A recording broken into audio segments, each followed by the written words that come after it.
Welcome to Soft Hour Library. Tonight's story begins now. Close your eyes and rest.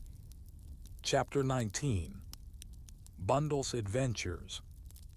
Bundle Brent was a resourceful girl. She was also a girl of imagination. She had foreseen that Bill, if not Jimmy, would make objections to her participation in the possible dangers of the night. It was not Bundle's idea to waste time in argument. She had laid her own plans and made her own arrangements. A glance from her bedroom window shortly before dinner had been highly satisfactory. She had known that the gray walls of the Abbey were plentifully adorned with ivy, but the ivy outside her window was particularly solid-looking and would present no difficulties to one of her athletic propensities. She had no fault to find with Bill's and Jimmy's arrangements as far as they went, but in her opinion they did not go far enough. She offered no criticism, because she intended to see to that side of things herself. Briefly, while Jimmy and Bill were devoting themselves to the inside of the Abbey, Bundle intended to devote her attentions to the outside. Her own meek acquiescence in the tame role assigned to her gave her an infinity of pleasure, though she wondered scornfully how either of the two men could be so easily deceived. Bill, of course, had never been famous for scintillating brain power. On the other hand, he knew, or should know, his Bundle, and she considered that Jimmy the Siger, though only slightly acquainted with her, ought to have known better than to imagine that she could be so easily and summarily disposed of. Once in the privacy of her own room, Bundle set rapidly to work. First, she discarded her evening dress and the negligible trifle which she wore beneath it, and started again, so to speak, from the foundations. Bundle had not brought her maid with her, and she herself had packed.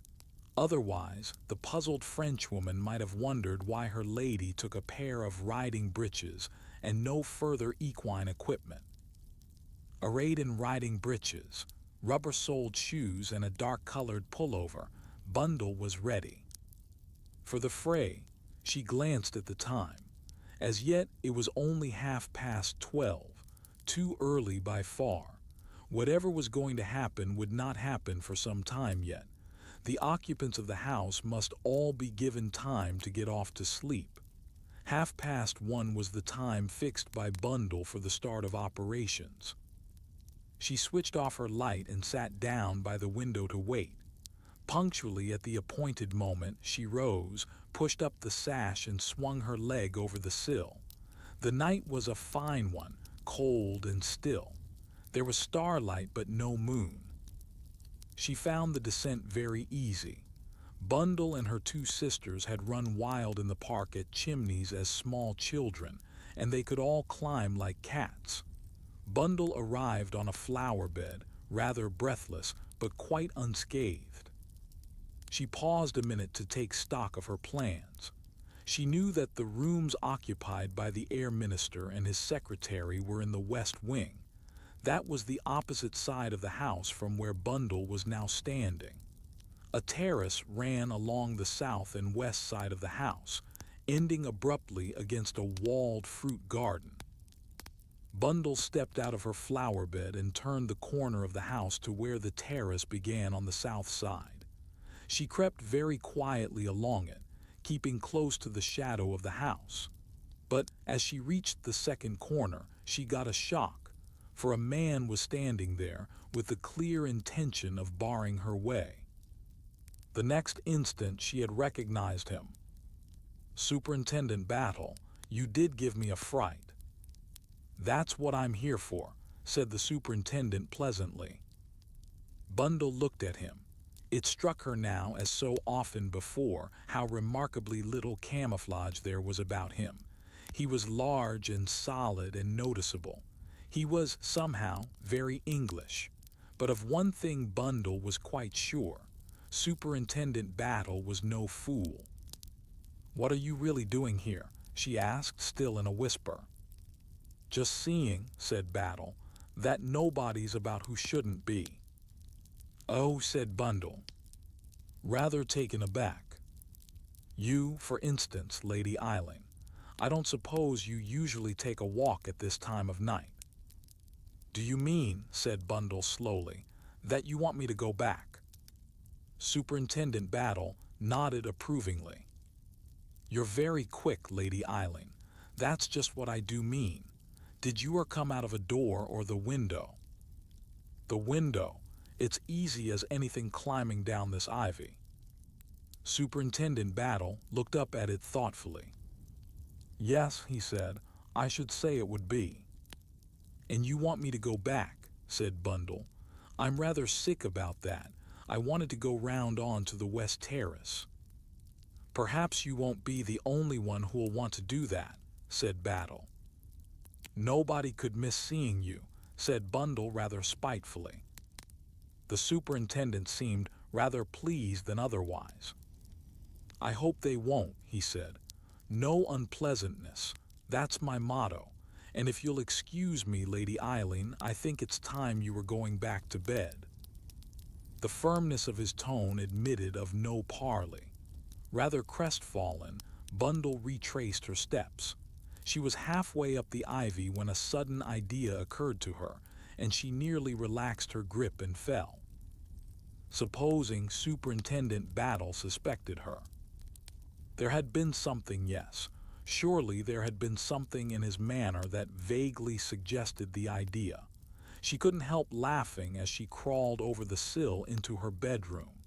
Fancy the solid superintendent suspecting her. Though she had so far obeyed Battle's orders as to return to her room, Bundle had no intention of going to bed and sleeping, nor did she think that Battle had really intended her to do so. He was not a man to expect impossibilities, and to remain quiescent when something daring and exciting might be going on was a sheer impossibility to Bundle. She glanced at her watch. It was 10 minutes to 2. After a moment or two of irresolution, she cautiously opened her door. Not a sound. Everything was still and peaceful. She stole cautiously along the passage. Once she halted, thinking she heard a board creak somewhere, but then convinced that she was mistaken, she went on again. She was now in the main corridor, making her way to the west wing. She reached the angle of intersection and peered cautiously round. Then she stared in blank surprise. The watcher's post was empty. Jimmy the Siger was not there. Bundle stared in complete amazement. What had happened? Why had Jimmy left his post? What did it mean? And at that moment she heard a clock strike 2. She was still standing there, debating what to do next, when suddenly her heart gave a leap and then seemed to stand still. The door handle of Terence O'Rourke's room was slowly turning. Bundle watched, fascinated, but the door did not open. Instead, the knob returned slowly to its original position. What did it mean? Suddenly Bundle came to a resolution. Jimmy, for some unknown reason, had deserted his post. She must get hold of Bill. Quickly and noiselessly, Bundle fled along the way she had come. She burst unceremoniously into Bill's room. Bill, wake up. Oh, do wake up. It was an urgent whisper she sent forth, but there came no response to it. Bill, breathed Bundle. Impatiently she switched on the lights and then stood dumbfounded. The room was empty, and the bed had not even been slept in. Where then was Bill?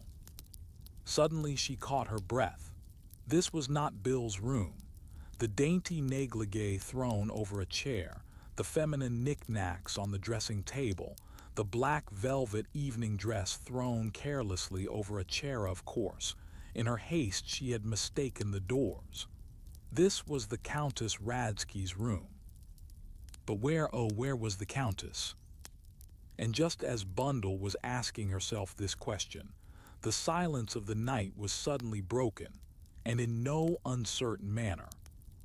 The clamor came from below. In an instant Bundle had sped out of the Countess's room and downstairs. the sounds came from. The library, a violent crashing of chairs being overturned.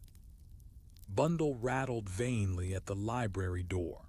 It was locked, but she could clearly hear the struggle that was going on within the panting and scuffling, curses in manly tones, the occasional crash as some light piece of furniture came into the line of battle.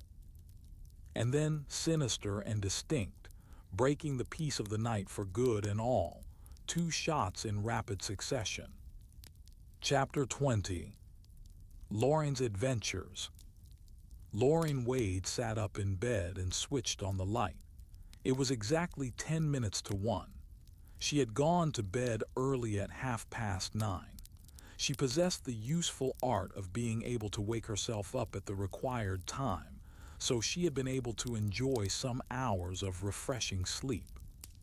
2 dogs slept in the room with her, and one of these now raised his head and looked at her inquiringly.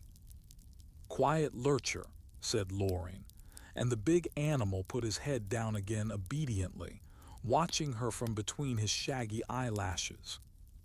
It is true that Bundle had once doubted the meekness of Lorraine Wade, but that brief moment of suspicion had passed.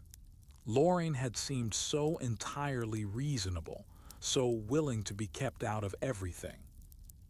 And yet, if you studied the girl's face, you saw that there was strength of purpose in the small, resolute jaw, and the lips that closed together so firmly. Lorraine rose and dressed herself in a tweed coat and skirt. Into one pocket of the coat she dropped an electric torch. Then she opened the drawer of her dressing table and took out a small ivory-handled pistol, almost a toy in appearance. She had bought it the day before at Harrod's, and she was very pleased with it. She gave a final glance round the room to see if she had forgotten anything, and at that moment the big dog rose and came over to her, looking up at her with pleading eyes and wagging his tail. Lorraine shook her head. "No, lurcher, can't go. Mrs. can't take you. Gotta stay here and be a good boy." She dropped a kiss on the dog's head, made him lie down on his rug again, and then slipped noiselessly out of the room, closing the door behind her. She let herself out of the house by a side door and made her way round to the garage, where her little 2-seater car was in readiness.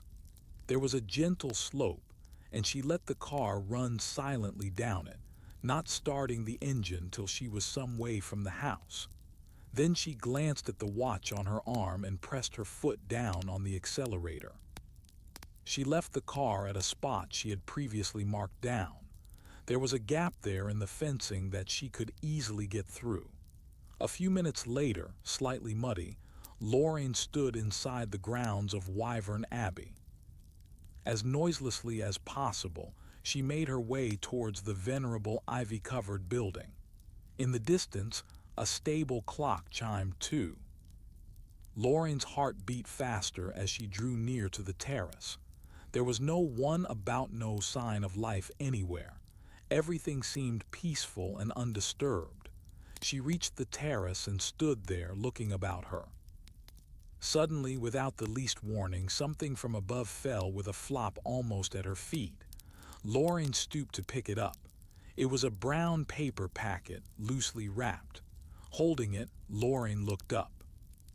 There was an open window just above her head, and even as she looked, a leg swung over it, and a man began to climb down the ivy. Lorraine waited for no more. She took to her heels and ran, still clasping the brown paper packet. Behind her, the noise of a struggle suddenly broke out. A hoarse voice. "Lemme go," another that she knew well. "Not if I know it, you would you?" Still Lorraine ran blindly, as though panic-stricken, right round the corner of the terrace and slap into the arms of a large, solidly built man. There," said Superintendent Battle kindly. Lorraine was struggling to speak. Oh, quick, they're killing each other. Oh, do be quick." There was a sharp crack of a revolver shot in, then another. Superintendent Battle started to run. Loring followed, back round the corner of the terrace and along to the library window. The window was open. Battle stooped and switched on an electric torch. Loring was close beside him, peering over his shoulder. She gave a little sobbing gasp. On the threshold of the window lay Jimmy the Sidger, in what looked like a pool of blood. His right arm lay dangling in a curious position. Loring gave a sharp cry. "He's dead," she wailed. "Oh, Jimmy, Jimmy, he's dead." Now, said Superintendent Battle soothingly, "don't you take on so. The young gentleman isn't dead, I'll be bound. See if you can find the lights and turn them on." Loring obeyed. She stumbled across the room, found the switch by the door and pressed it down. The room was flooded with light. Superintendent Battle uttered a sigh of relief. "It's all right, he's only shot in the right arm. He's fainted through loss of blood. Come and give me a hand with him." There was a pounding on the library door. Voices were heard, asking, expostulating, demanding. Loring looked doubtfully at it. "Shall I?" "No hurry," said Battle. "We'll let them in presently. You come and give me a hand." Loring came obediently. The superintendent had produced a large, clean pocket handkerchief and was neatly bandaging the wounded man's arm. Loring helped him. "He'll be all right," said the superintendent. "Don't you worry. As many lives as cats, these young fellows. It wasn't the loss of blood knocked him out either. He must have caught his head a crack on the floor as he fell." Outside, the knocking on the door had become tremendous.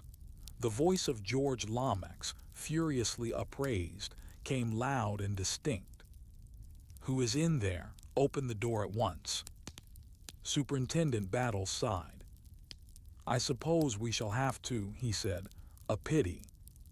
His eyes darted round, taking in the scene. An automatic lay by Jimmy's side.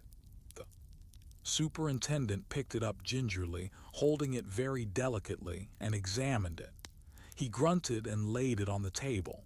Then he stepped across and unlocked the door. Several people almost fell into the room. Nearly everybody said something at the same minute. George Lomax, spluttering with obdurate words which refused to come with sufficient fluency, exclaimed, The meaning of this. Ah, it's you, superintendent, what's happened? I say what has happened." Bill Eversley said, "My God, old Jimmy," and stared at the limp figure on the ground. Lady Coote, clad in a resplendent purple dressing gown, cried out, "The poor boy," and swept past Superintendent Battle to bend over the prostrate Jimmy in a motherly fashion. Bundle said, "Loring." Herr Eberhard said, "Gott I am Himmel," and other words of that nature. Sir Stanley Digby said, "My God, what's all this?" A housemaid said, "Look at the blood," and screamed with pleasurable excitement. A footman said, "Lor." The butler said, with a good deal more bravery in his manner than had been noticeable a few minutes earlier, "Now then, this won't do," and waved away under servants. The efficient Mr. Rupert Bateman said to George, "Shall we get rid of some of these people, sir?" Then they all took fresh breath. "Incredible," said George Lomax. "Battle, what has happened?"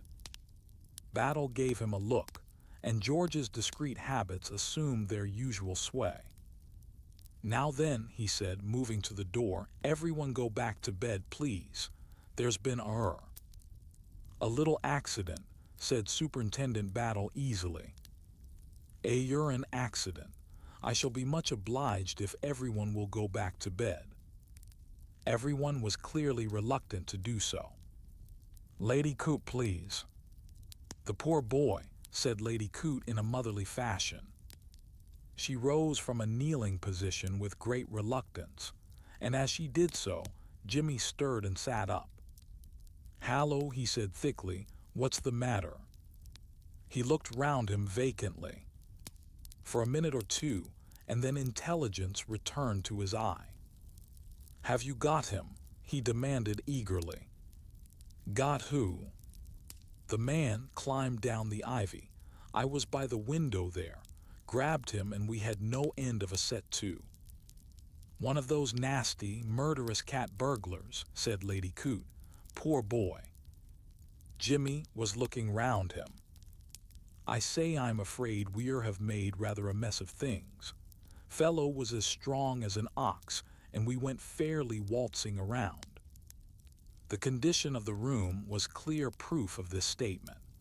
Everything light and breakable within a range of 12 feet that could be broken had been broken. And what happened then? But Jimmy was looking round for something.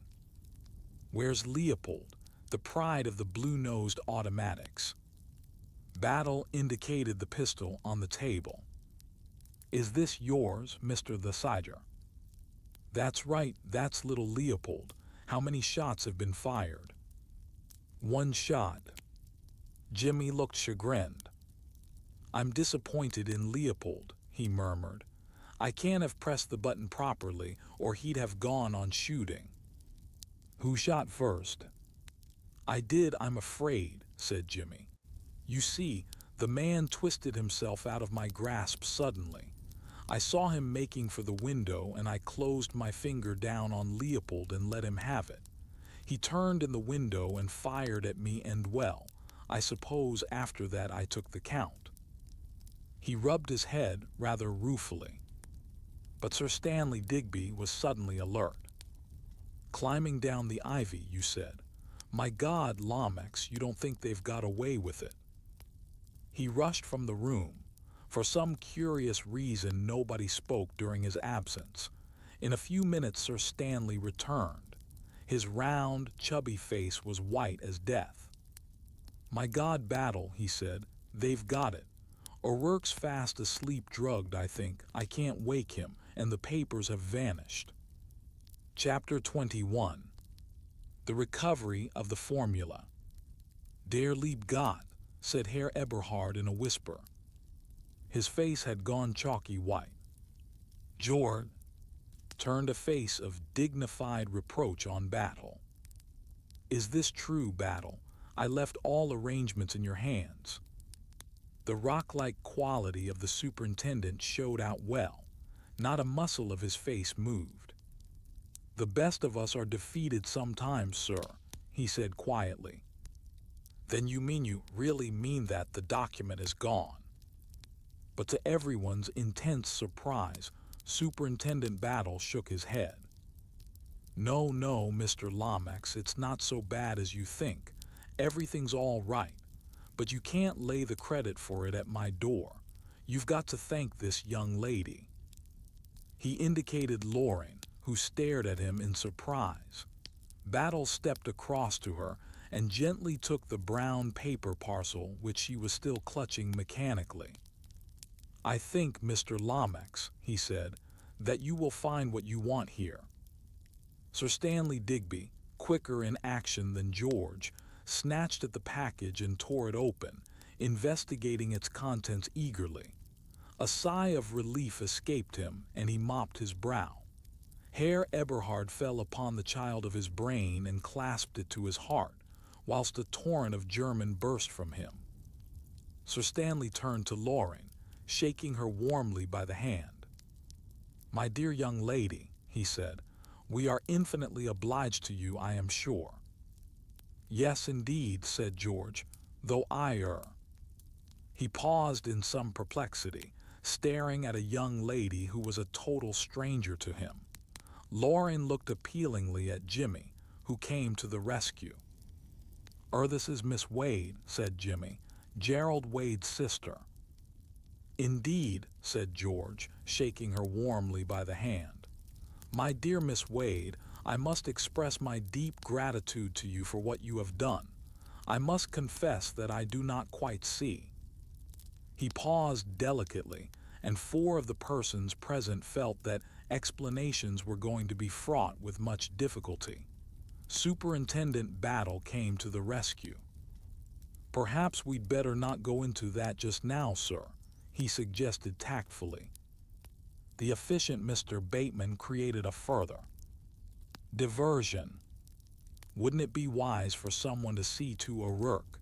Don't you think, sir, that a doctor had better be sent for?" "Of course," said George. "Of course.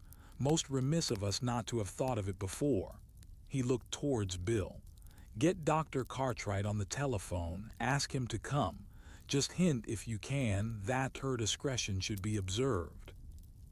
Bill went off on his errand. "I will come up with you, Digby," said George.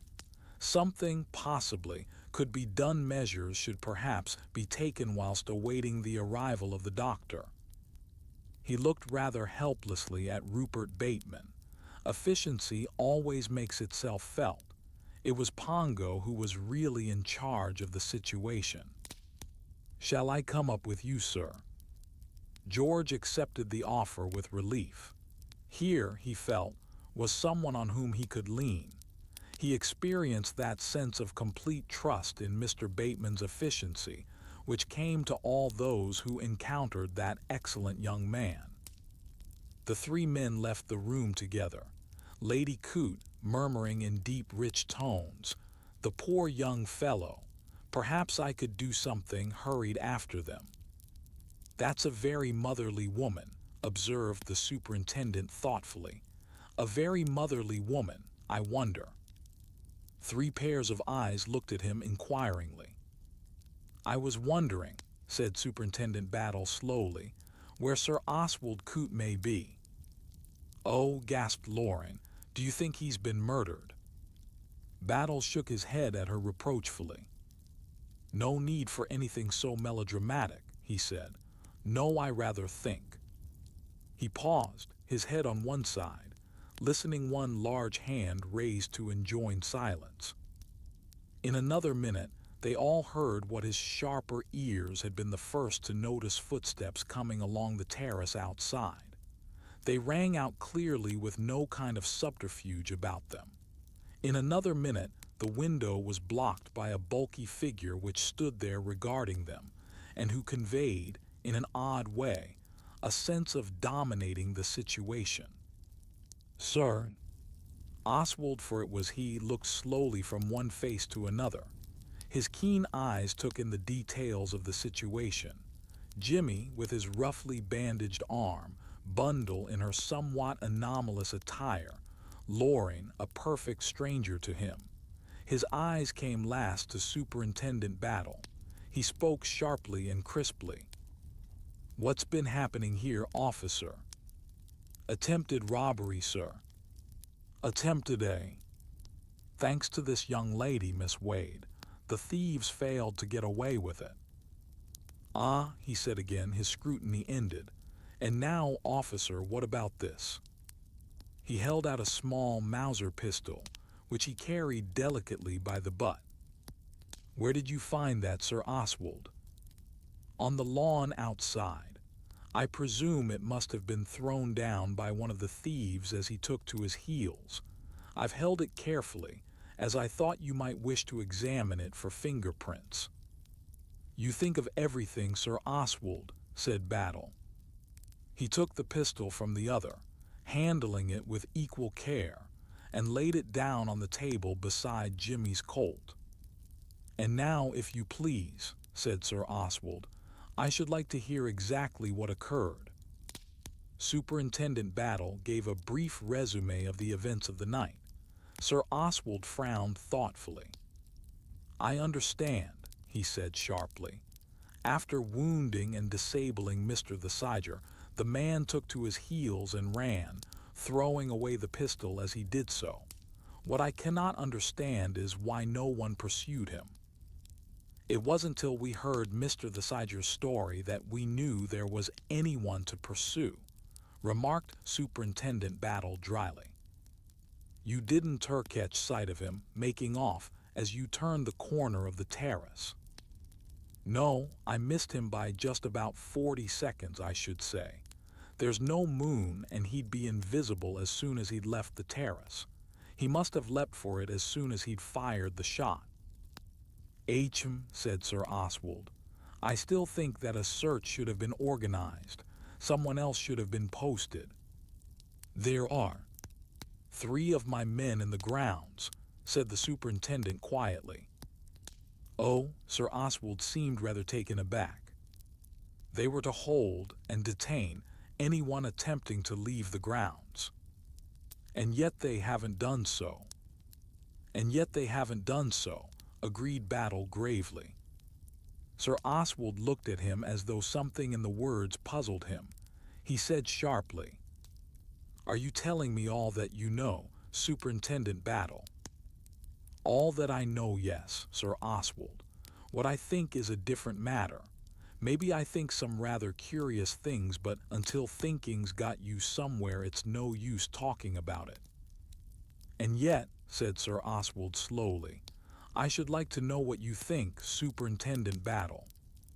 For one thing, sir, I think there's a lot too much ivy about this place. Excuse me, sir, you've got a bit on your coat, yes. A great deal too much ivy. It complicates things.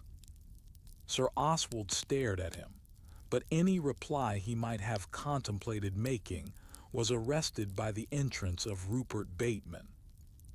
Oh, there you are, Sir Oswald. I'm so glad. Lady Coote has just discovered that you were missing, and she has been insisting upon it that you had been murdered by the thieves. I really think, Sir Oswald, that you had better come to her at once. She is terribly upset. Maria is an incredibly foolish woman, said Sir Oswald. Why should I be murdered? I'll come with you, Bateman. He left the room with his secretary. That's a very efficient young man, said Battle, looking after them. What's his name, Bateman? Jimmy nodded. Bateman Rupert, he said, commonly known as Pongo. I was at school with him. Were you? Now that's interesting, Mr. the Siger. What was your opinion of him in those days? Oh, he was always the same sort of ass. I shouldn't have thought, said Battle mildly, that he was an ass. Oh, you know what I mean. Of course he wasn't really an ass. Tons of brains and always swatting at things, but deadly serious. No sense of humor.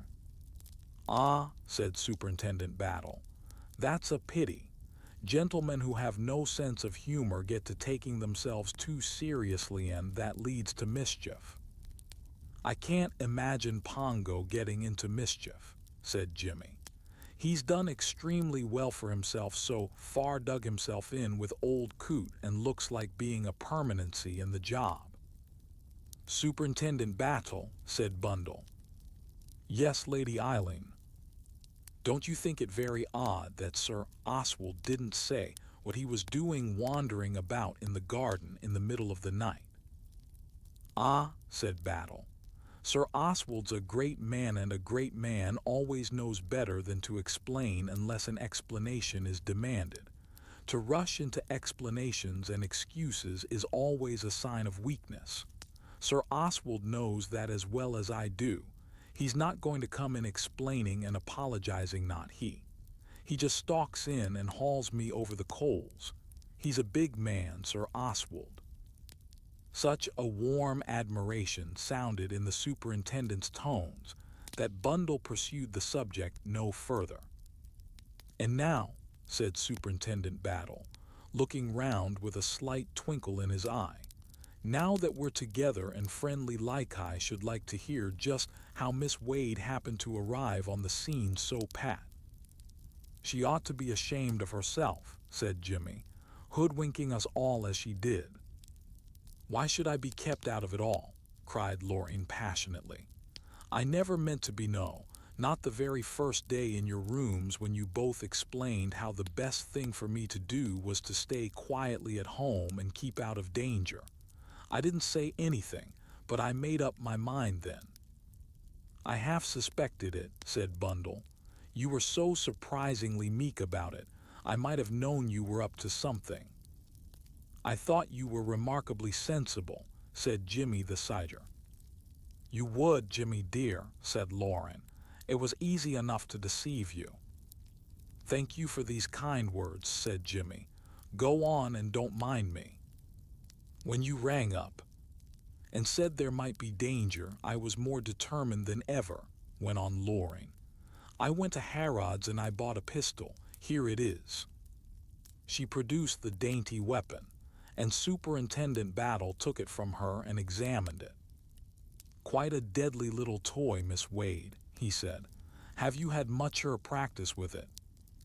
"None at all," said Loring. "But I thought if I took it with me well, that it would give me a comforting feeling." "Quite so," said Battle gravely. "My idea was to come over here and see what was going on. I left the car in the road and climbed through the hedge and came up to the terrace. I was just looking about me when plop something fell right at my feet. I picked it up and then looked to see where it could have come from. And then I saw the man climbing down the ivy and I ran." "Just so," said Battle. "Now, Miss Wade, can you describe that man at all?" The girl shook her head. "It was too dark to see much. I think he was a big man, but that's about all." "And now you, Mr. the Siger," Battle turned to him. "You struggled with the man. Can you tell me anything about him?" "He was a pretty hefty individual, that's all I can say. He gave a few hoarse whispers, that's when I had him by the throat. He said, 'Lemme go, governor,' something like that." "An uneducated man, then?" "Yes, I suppose he was. He spoke like one." "I still don't quite understand about the packet," said Loring. "Why should he throw it down as he did? Was it because it hampered him climbing?" "No," said Battle. "I've got an entirely different theory about that. That packet, Miss Wade, was deliberately thrown down to you, or so I believe." "To me? Shall we say to the person the thief thought you were?" "This is getting very involved," said Jimmy. "Mr. the Siger, when you came into this room, did you switch on the light at all?" "Yes." "And there was no one in the room?" "No one at all." "But previously you thought you heard someone moving about down here?" "Yes." "And then, after trying the window, you switched off the light again and locked the door?" Jimmy nodded. Superintendent Battle looked slowly round him. His glance was arrested by a big screen of Spanish leather which stood near one of the bookcases. Brusquely he strode across the room and looked behind it. He uttered a sharp ejaculation, which brought the three young people quickly to his side. Huddled on the floor in a dead faint lay the Countess Radsky. Chapter 22. The Countess Radsky Story. The Countess's return to consciousness was very different from that of Jimmy the Siger. It was more prolonged and infinitely more artistic. Artistic was Bundle's word. She had been zealous in her ministrations, largely consisting of the application of cold water, and the Countess had instantly responded, passing a white, bewildered hand across her brow and murmuring faintly. It was at this point that Bill, at last relieved from his duties with telephone and doctors, had come bustling into the room and had instantly proceeded to make, in Bundle's opinion, a most regrettable idiot of himself. He had hung over the Countess with a concerned and anxious face, and had addressed a series of singularly idiotic remarks to her. "I say, Countess, it's all right. It's really all right. Don't try to talk. It's bad for you. Just lie still. You'll be all right in a minute. It'll all come back to you. Don't say anything till you're quite all right. Take your time. Just lie still and close your eyes. You'll remember everything in a minute. Have another sip of water. Have some brandy. That's the stuff. Don't you think, Bundle, that's some brandy?" "For God's sake, Bill, leave her alone," said Bundle crossly. "She'll be all right." And with an expert hand, she flipped a good deal of cold water on to the exquisite makeup of the Countess's face. The Countess flinched and sat up. She looked considerably more wide awake. "Ah," she murmured, "I am here. Yes, I am here." "Take your time," said Bill. "Don't talk till you feel quite all right again." The Countess drew the fold of a very transparent negligee closer around her. "It is coming back to me," she murmured. "Yes, it is coming back." She looked at the little crowd grouped around her. Perhaps something in the attentive faces struck her as unsympathetic. In any case, she smiled deliberately up at the one face which clearly displayed a very opposite emotion. "Ah, my big Englishman," she said very softly, "do not distress yourself. All is well with me." "Oh, I say, but are you sure?" demanded Bill anxiously. "Quite sure," she smiled at him reassuringly. "We Hungarians, we have nerves of steel." A look of intense relief passed over Bill's face. A fatuous look settled down there instead a look which made Bundle earnestly long to kick him.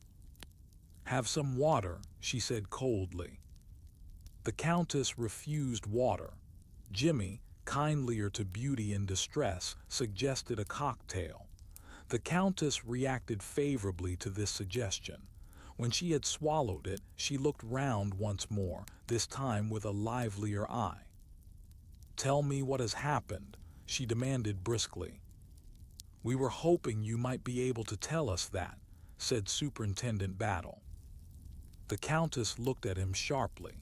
She seemed to become aware of the big, quiet man for the first time.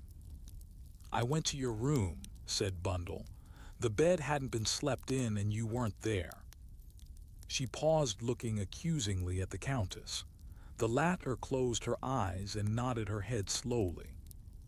"Yes, yes, I remember it all now. Oh, it was horrible," she shuddered. "Do you want me to tell you?"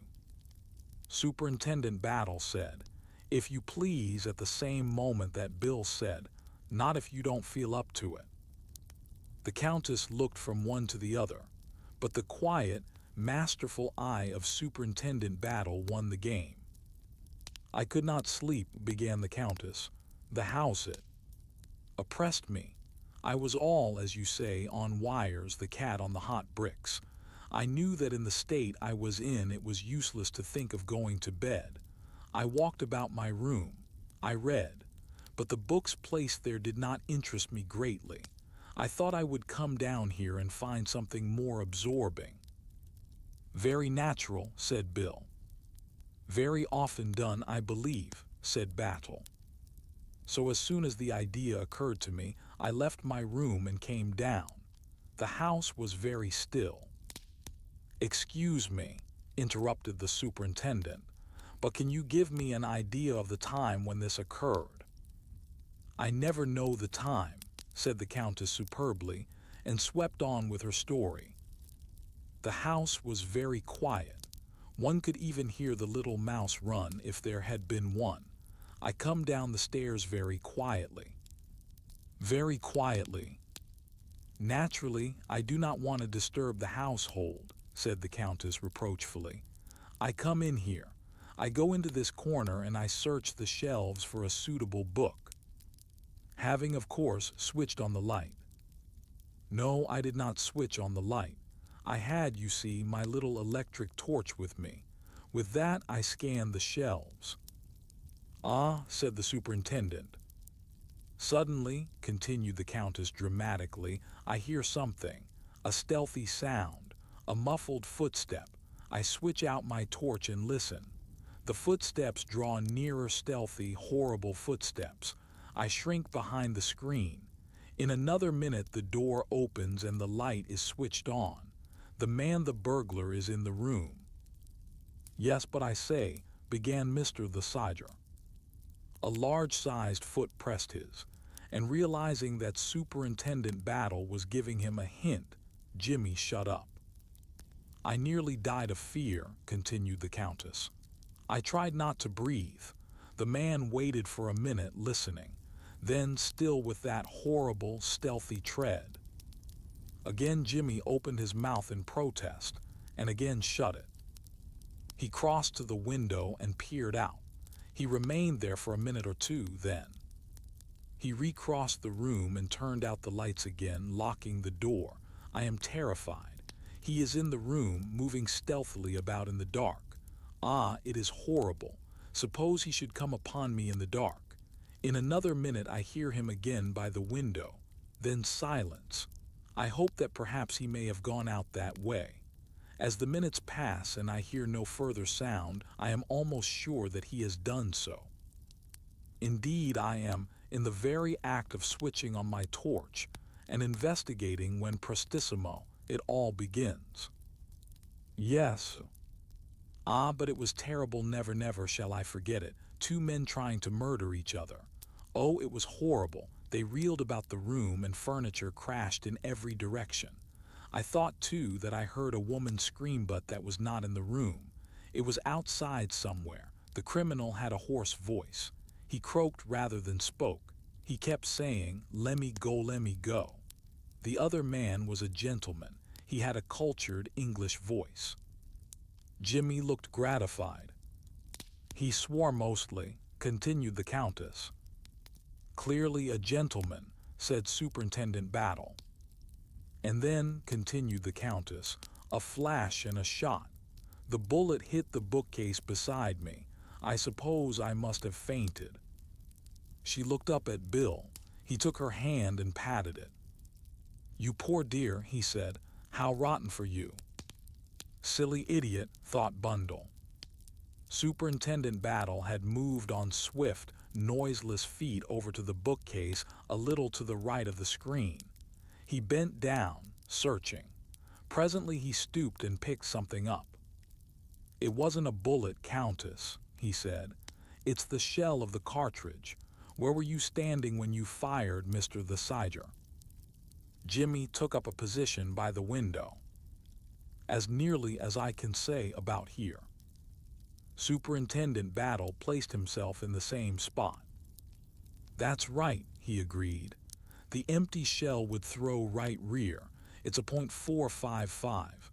I don't wonder the Countess thought it was a bullet in the dark. It hit the bookcase about a foot from her.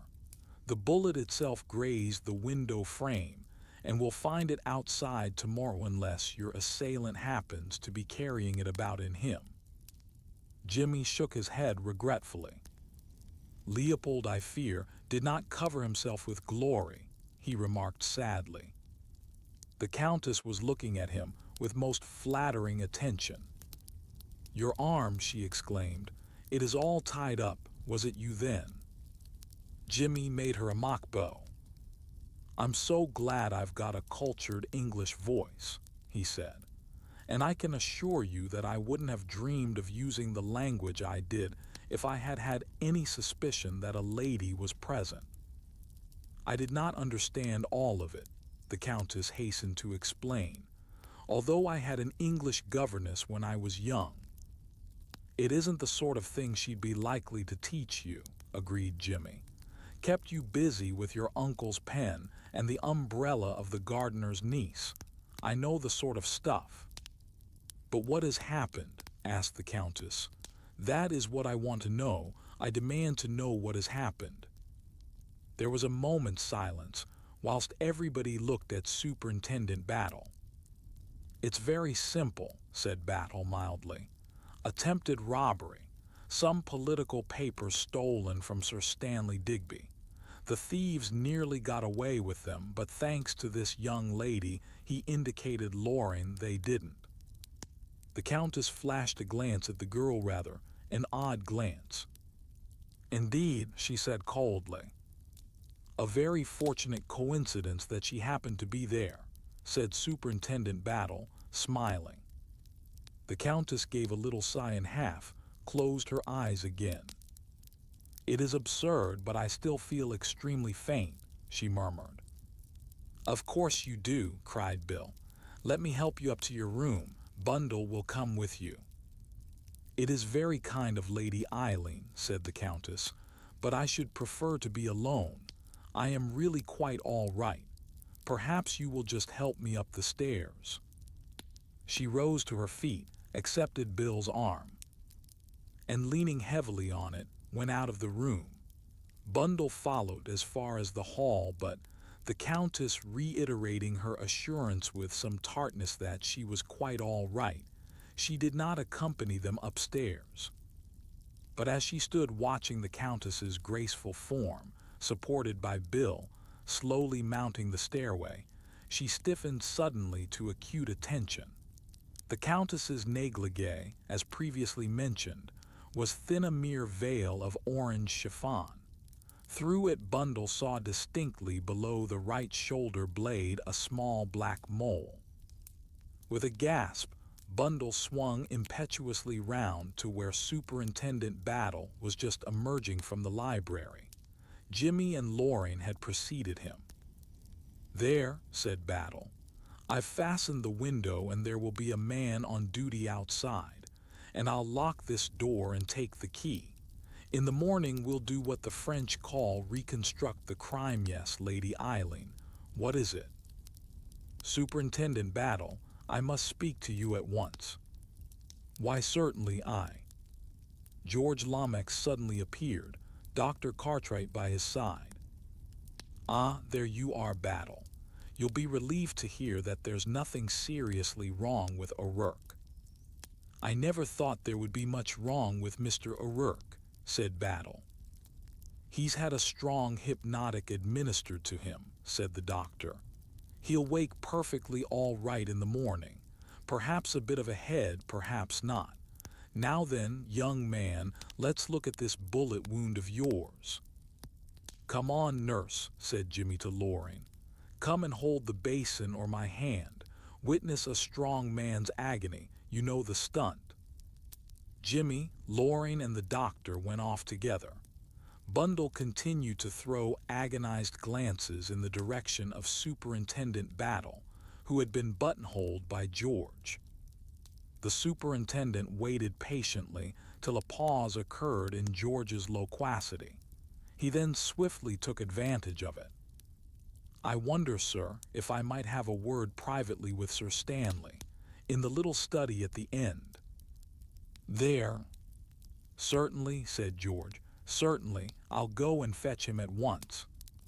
He hurried off upstairs again. Battle drew Bundle swiftly into the drawing room and shut the door. "Now, Lady Eileen, what is it?" "I'll tell you as quickly as I can, but it's rather long and complicated." As concisely as she could, Bundle related her introduction to the Seven Dials Club and her subsequent adventures there. When she had finished, Superintendent Battle drew a long breath. For once, his facial woodenness was laid aside. "Remarkable," he said. "Remarkable. I wouldn't have believed it possible even for you, Lady Eileen. I ought to have known better." "But you did give me a hint, Superintendent Battle. You told me to ask Bill Eversley." "It's dangerous to give people like you a hint, Lady Eileen. I never dreamt of your going to the lengths you have." "Well, it's all right, Superintendent Battle. My death doesn't lie at your door." "Not yet it doesn't," said Battle grimly. He stood as though in thought, turning things over in his mind. "What Mr. the Siger was about, letting you run into danger like that, I can't think," he said presently. "He didn't know till afterwards," said Bundle.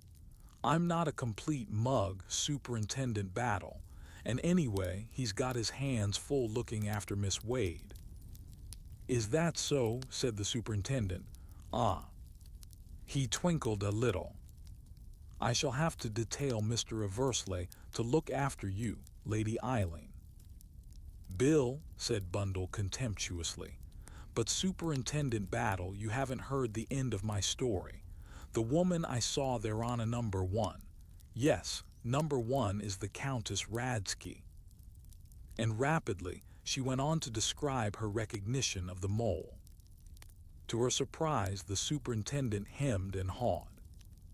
"A mole isn't much to go upon, Lady Eileen. 2 women might have an identical mole very easily. You must remember that the Countess Radsky is a very well-known figure in Hungary." Then this isn't the real Countess Radsky. I tell you, I'm sure this is the same woman I saw there. And look at her tonight, the way we found her. I don't believe she ever fainted at all. Oh, I shouldn't say that, Lady Eileen. That empty shell striking the bookcase beside her might have frightened any woman half out of her wits. But what was she doing there anyway? One doesn't come down to look for a book with an electric torch. Battle scratched his cheek. He seemed unwilling to speak. He began to pace up and down the room as though making up his mind. At last he turned to the girl. See here, Lady Eileen, I'm going to trust you. The Countess's conduct is suspicious. I know that as well as you do.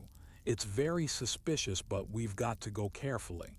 There mustn't be any unpleasantness with the embassies. One has got to be sure. I see, if you were sure. There's something else. During the war, Lady Eileen, there was a great outcry about German spies being left at large.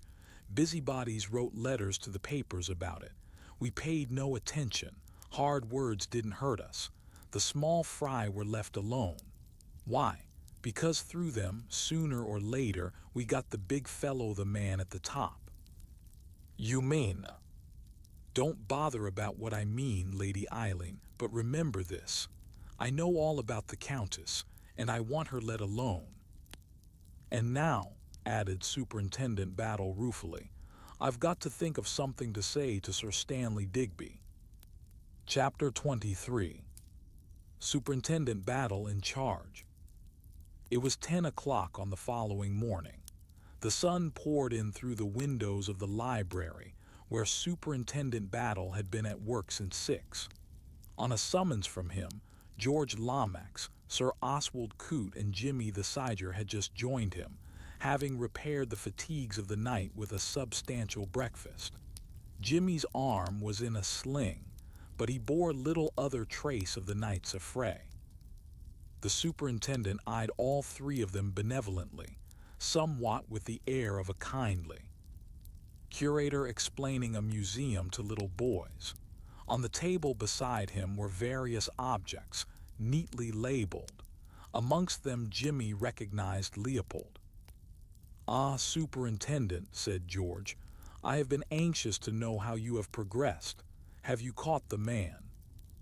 "He'll take a lot of catching, he will," said the superintendent easily. His failure in that respect did not appear to rankle with him. George Lomax did not look particularly well pleased. He detested levity of any kind. "I've got everything taped out pretty clearly," went on the detective. He took up 2 objects from the table. "Here we've got the 2 bullets. The largest is a .455, fired from Mr. the Sider's Colt automatic. Grazed the window sash, and I found it embedded in the trunk of that cedar tree. This little fellow was fired from the Mauser .25.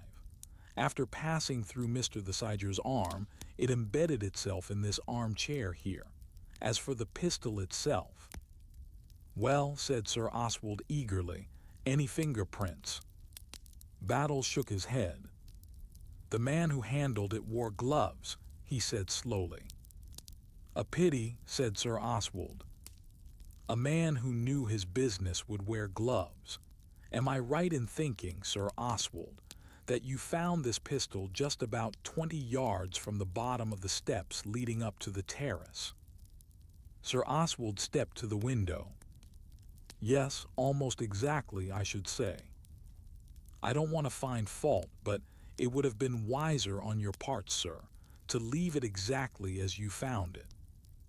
"I am sorry," said Sir Oswald stiffly. "Oh, it doesn't matter. I've been able to reconstruct things. There were your footprints, you see, leading up from the bottom of the garden, and a place where you had obviously stopped and stooped down, and a kind of dent in the grass which was highly suggestive.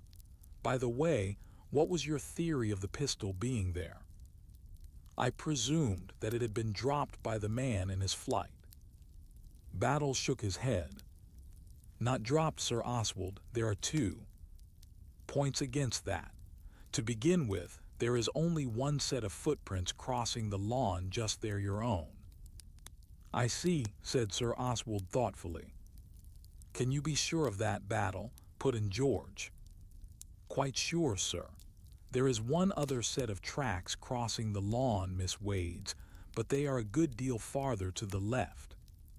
He paused and then went on. And there's the dent in the ground. The pistol must have struck the ground with some force. It all points to its having been thrown. Well, why not? Said Sir Oswald. Say the man fled down the path to the left. He'd leave no footprints on the path, and he'd hurl the pistol away from him into the middle of the lawn, Lomax. George agreed by a nod of the head. It's true that he'd leave no footprints on the path, said Battle, but from the shape of the dent and the way the turf was cut, I don't think the pistol was thrown from that direction. I think it was thrown from the terrace here. Very likely, said Sir Oswald. Does it matter, Superintendent? Ah, yes, Battle, broke in George. Is a turf strictly relevant? Perhaps not, Mr. Lomax, but we like to get things just so, you know. I wonder now if one of you gentlemen would take this pistol and throw it. Will you, Sir Oswald?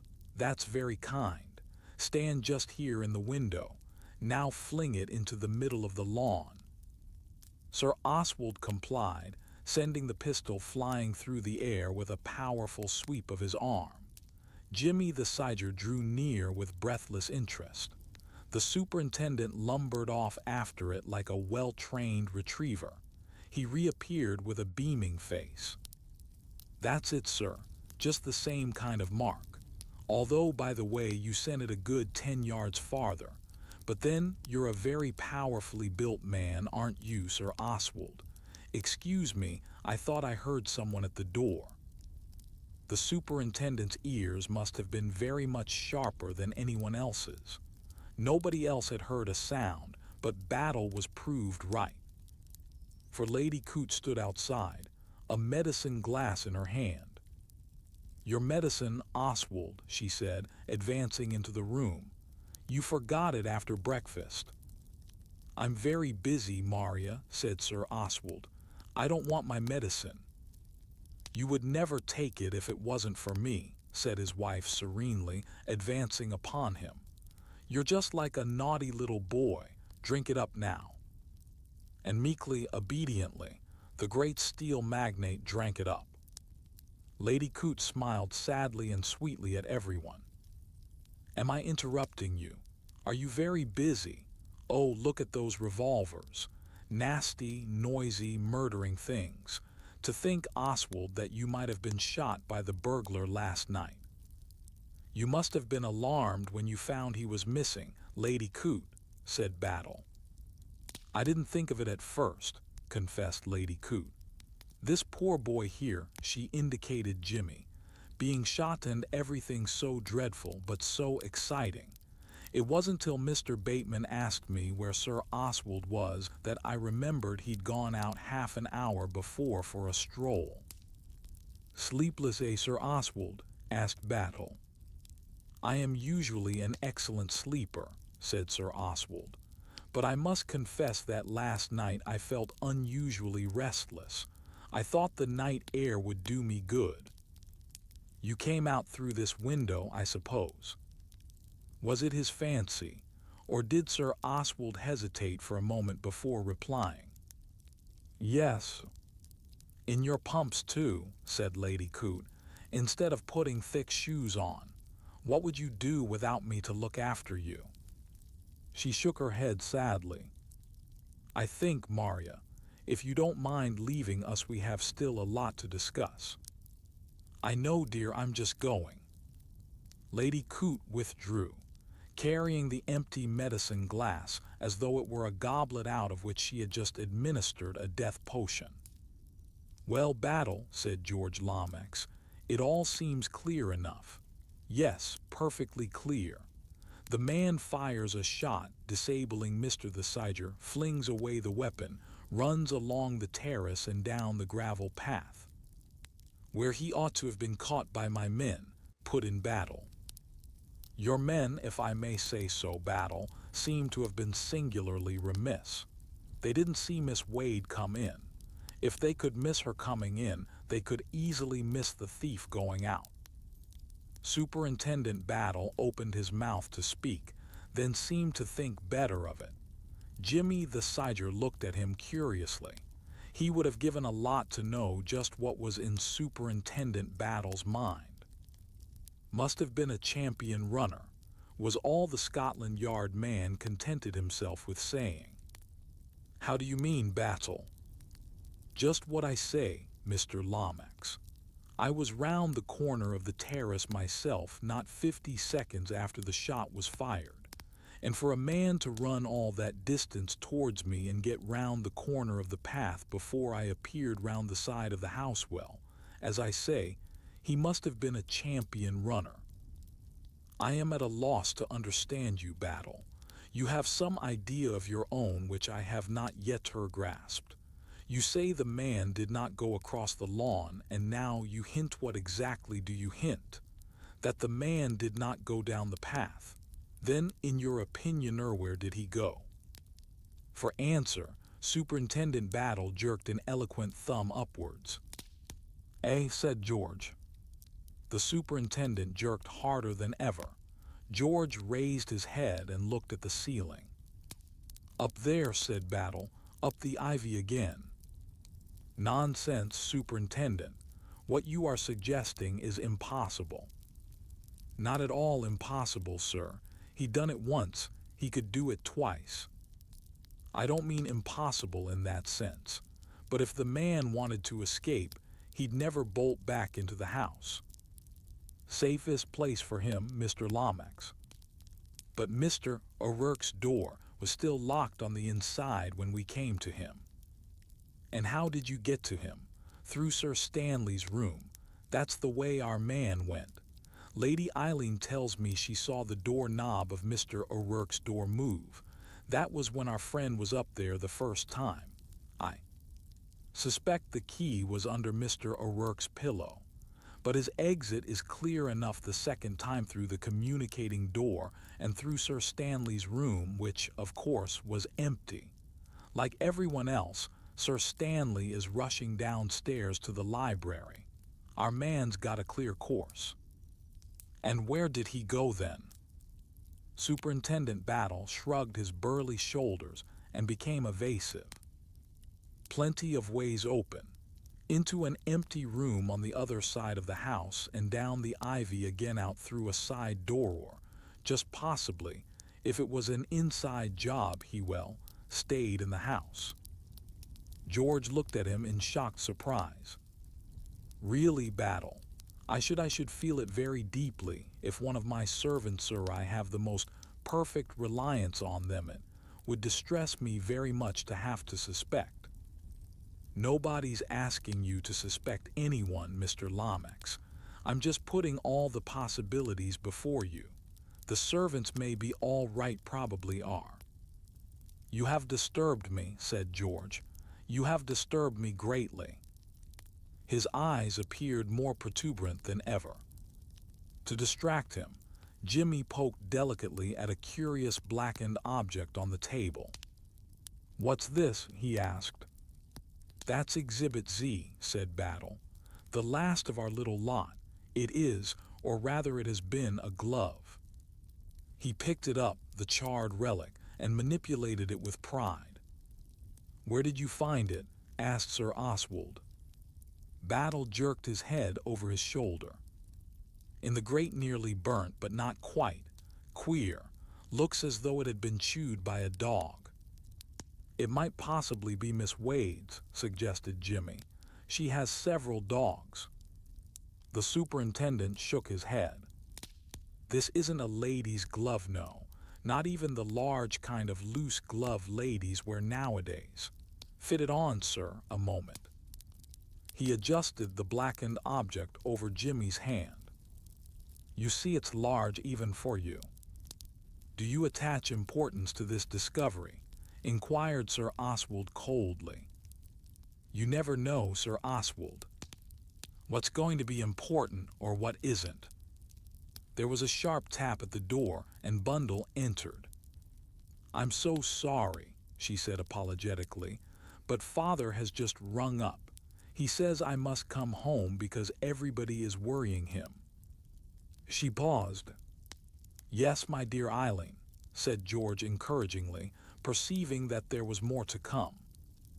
"I wouldn't have interrupted you, only that I thought it might perhaps have something to do with all this. You see, what has upset Father is that one of our footmen is missing. He went out last night and hasn't come back." "What is the man's name?" It was Sir Oswald who took up the cross-examination. "John Bower." "An Englishman."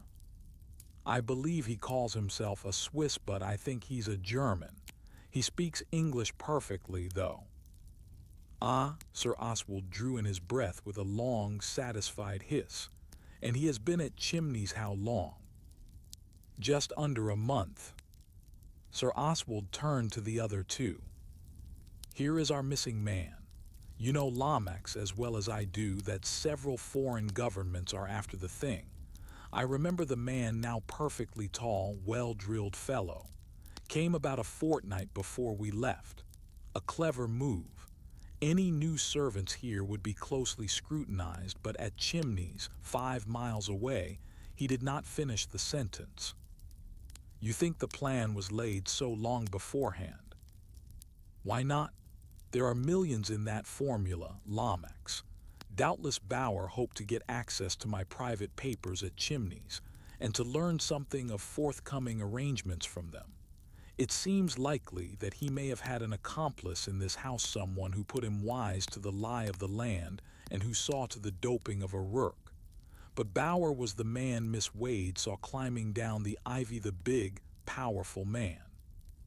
He turned to Superintendent Battle. "Bower was your man, Superintendent, and somehow or other you let him slip through your fingers.